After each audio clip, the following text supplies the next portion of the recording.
காஷ்மீர் அப்படின்னு சொன்னா 4 வருஷத்துக்கு முன்னாடி உங்களுக்கு என்ன ஞாபகம் வரும்? தாக்குதல், குண்டுவீச்சு, பகை, இதெல்லாம் தானே. 4 வருஷத்துல உங்களுடைய ஒரு ஓட்டு மோடிஜிக்கு கொடுத்ததுனால இன்றைக்கு காஷ்மீருடைய நிலைமை என்னன்னு பார்க்கலாமா?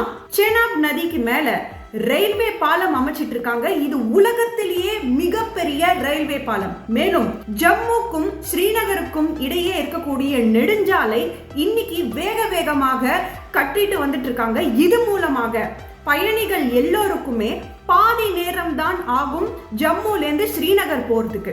இது எல்லாமே மோடிஜிக்கு கொடுத்த உங்களுடைய ஒரு ஓட்டுனால. காஷ்மீர் சகோதர சகோதரிகளுக்கு இது ஒரு மிகப்பெரிய மாற்றம் அவங்க வாழ்க்கையிலேயே சொல்லலாம். உங்களுடைய ஒரு ஓட்டு மோடிஜினால ஏற்பட்டிருக்கு. 30 வருஷத்துக்கு அப்புறமா காஷ்மீர் சகோதர சகோதரிகள் எல்லோருக்குமே தியேட்டர்ல போய் படம் பார்க்கும்படியாக நடந்திருக்கு. 30 வருஷம் கழிச்சு இன்னைக்கு தான் தியேட்டர்லாம் ஓபன் ஆயிருக்காங்க அப்படின்னா அது உங்களுடைய ஒரு ஓட்டு மோடிஜிக்காக. மேலும் காஷ்மீர்ல பல்வேறு மாற்றங்கள் ஏற்பட்டிருக்கு. இது எல்லாமே மோடிஜி அவர்களுக்கு நீங்கள் அளித்த ஓட்டுனால. ஜெய்ஹிந்த்.